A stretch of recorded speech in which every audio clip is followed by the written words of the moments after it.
लक्ष्मी हूं मैं या हूं मनोरंजन का साधन? अगर हूं मैं लक्ष्मी तो ये गंदी नजरें क्यों? और अगर हूं मैं मनोरंजन का साधन तो मंदिरों में क्यों? नमस्कार, मेरा नाम ज्योति है।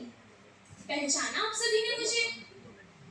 ओह सॉरी, आप सभी तो मुझे निर्भया के नाम से जानते हैं।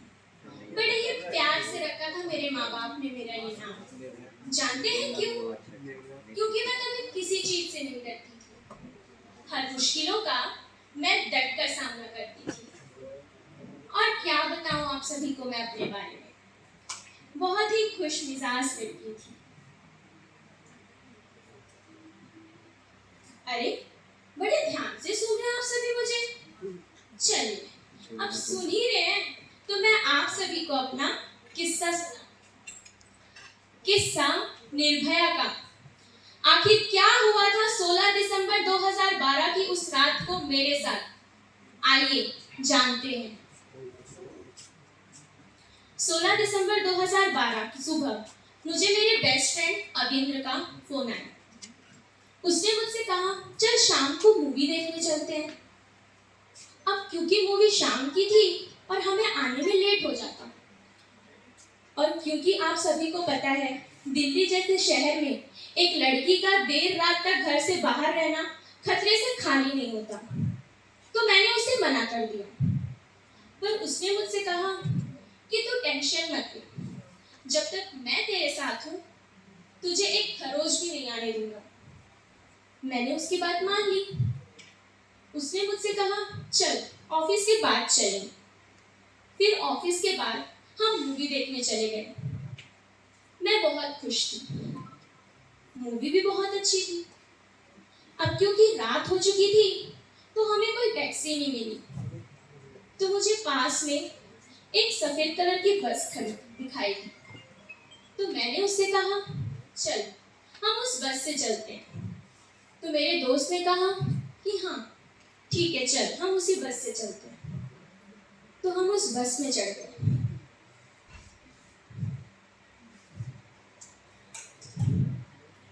और यहाँ से शुरू होती है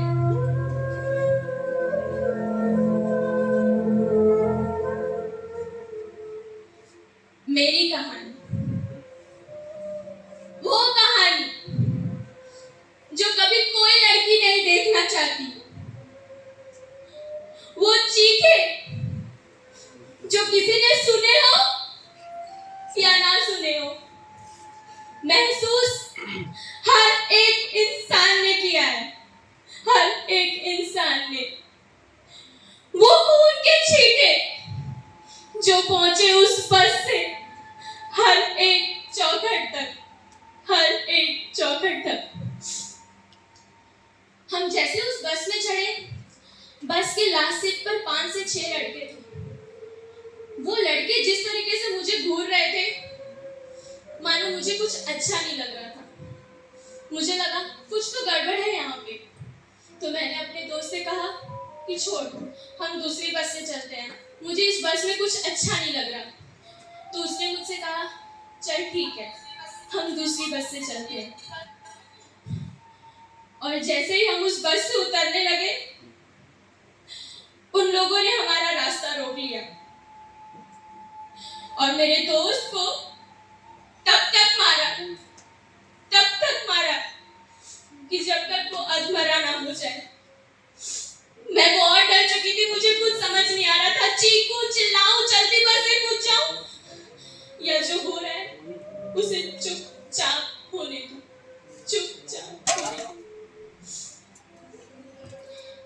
इतने में कि मैं कुछ करती, उनके कदम मेरी ओर बढ़ने लगे। देखो दूर रहो मुझसे, देखो दूर रहो मुझसे, पास मत आओ मेरे, मत आओ मुझे, दूर रहो मुझसे, प्लीज प्लीज मुझे जाने दो, दूर रहो मुझसे, मत आओ मुझे।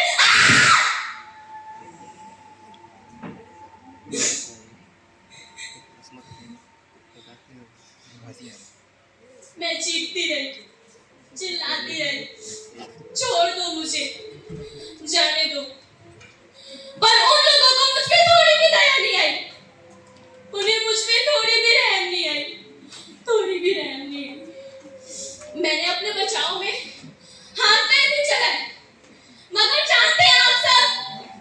मुझे शांत करवाने के लिए उन लोगों ने उस बस में एक रखी हुई लोहे की रॉड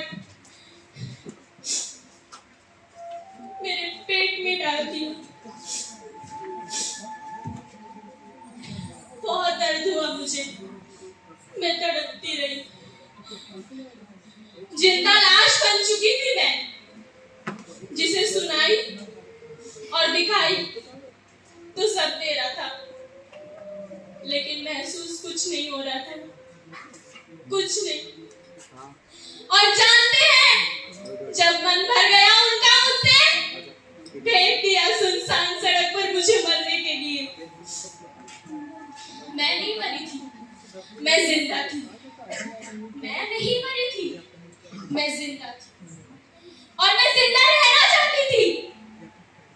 मैं अपने गुनहगारों को अपनी आंखों के सामने जलकर मरते देखना चाहती थी,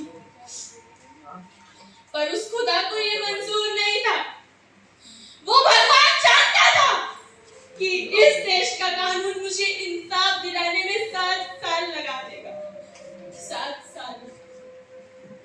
आप लोगों से पूछती हूँ मैं, जो मेरे साथ हुआ उसकी सजा देने के लिए आप लोगों को 7 साल सोचना पड़ गया।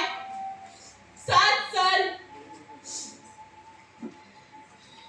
डोली उठाना चाहते थे मेरे माँ बाप मेरी, जिन्होंने उठाई मेरी अर्थी। लाल चूनर से सजाना चाहते थे वो मुझे, मेरे माँ बाप ने मुझे सफेद चादर ओढ़ाई। सफेद चादर ओढ़ाई।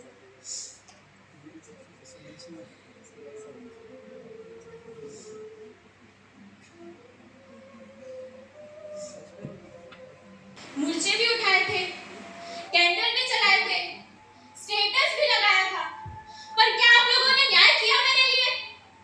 बताइए, क्या आप लोगों ने न्याय किया मेरे लिए? कैसे? मेरा नाम अखबारों में ना लाकर। क्यों नहीं आया मेरा नाम अखबारों में? क्यों नहीं आया मेरा नाम अखबारों में? पूछती हूँ मैं आप सभी से, जवाब दीजिए, क्यों नहीं आया मेरा नाम अखबारों में? आप क्या बताएंगे? मैं बताती हूँ, क्योंकि आप सबको लगा कि मेरी इज्जत चले गई है। अरे, गुनहगार वो थे, अपराधी वो थे, तो इज्जत मेरी कैसे गई? मैंने तो कोई गुनाह नहीं किया था। बताइए, क्या गलती थी मेरी? ना तो मैंने उस दिन कोई छोटे कपड़े पहने थे, ना मैं लेट नाइट पार्टी करके आ रही थी। बताइए, क्या गुनाह था मेरा? आप कितने लोग यहाँ बैठे हैं, आप सभी को ये लग रहा होगा कि 7 सालों बाद भी आप लोगों ने मुझे न्याय दिला दिया। पर पूछती हूँ मैं आप सभी से, कैसा न्याय करता है इस देश का कानून? अरे, मेरे साथ गलत करने वाले 6 थे और फांसी पे चढ़े सिर्फ 4। क्यों ऐसा? क्यों?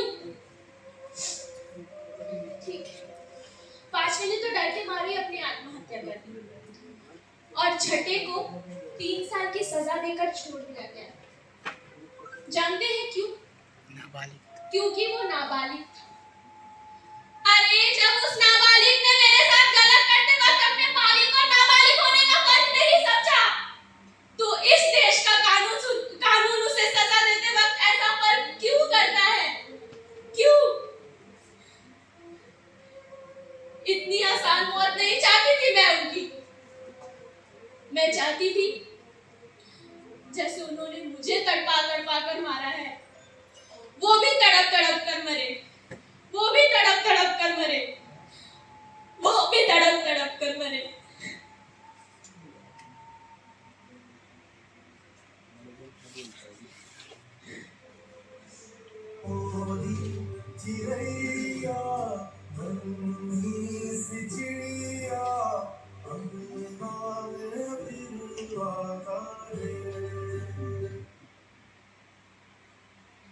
वैसे तो हम सबको पता है कि ऐसे टाइम पे हमारा साथ देने के लिए वहां कोई नहीं होता। अगर कोई हमारी मदद कर सकता है तो वो हम खुद हैं। लेकिन फिर भी यहाँ जितने लड़के बैठे हैं, मैं उनसे ये कहना चाहती हूँ कि रक्षाबंधन के दिन सिर्फ अपनी बहनों की रक्षा करने का वचन मत दीजिए, हर उस बहन की रक्षा करने का वचन दीजिए जिसको आपकी हेल्प की जरूरत है। वीडियो बना के वायरल करने वाले तो बहुत होते हैं, हाथ बढ़ा के मदद करने वाले बहुत कम। और ये लड़ाई कोई कौरव या पांडव के बीच की नहीं है,